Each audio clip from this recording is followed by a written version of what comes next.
from the 10 News Communication Center. This is 10 News Live at 11.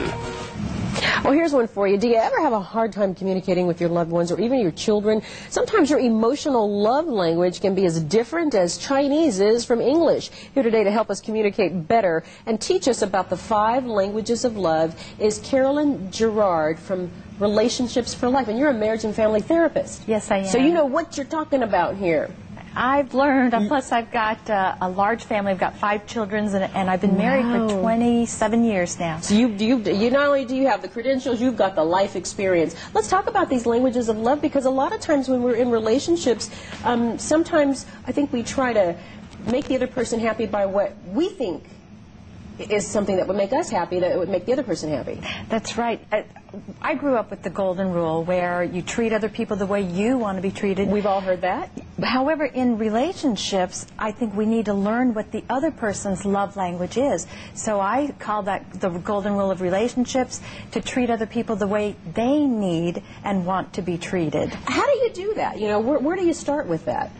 There's a book that I just found I just thought it was excellent, called The 5 Love Languages by a guy named Gary Chapman. Okay. And he says that basically there are 5 love languages. Now on the screen we've got quality time, acts of service, words of affirmation, gifts, and touch. Can you just quickly touch on what those things mean? Sure. The quality time, a person just really wants to spend time with and be with you.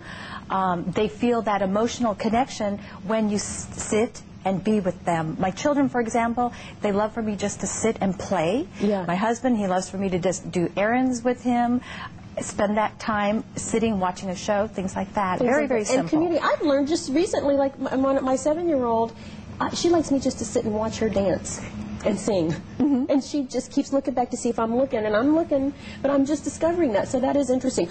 Acts of service. I'm an acts of service type of person where I love to do things to show my love for other people. I'll decorate the house, I'll make their special meal, but with my quality time type people, they really don't care what I've done. They want me to be with them. Oh, so you're thinking, I'm doing all this to make you happy, but that's really It's really for me. It's really for you. Right. Words of affirmation.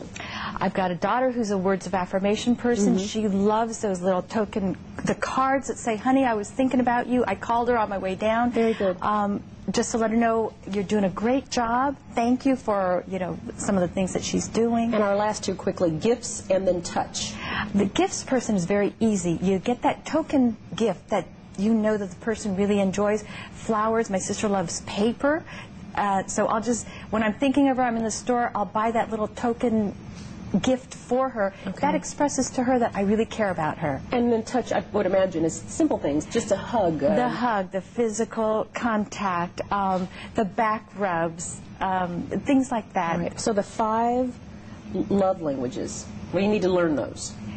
Yes. All right, and the book will help us with that. Carolyn Gerard, thank you so much for joining us. I think it's some awesome tips, learning how to communicate with the ones we love. Thank you. Back to the desk.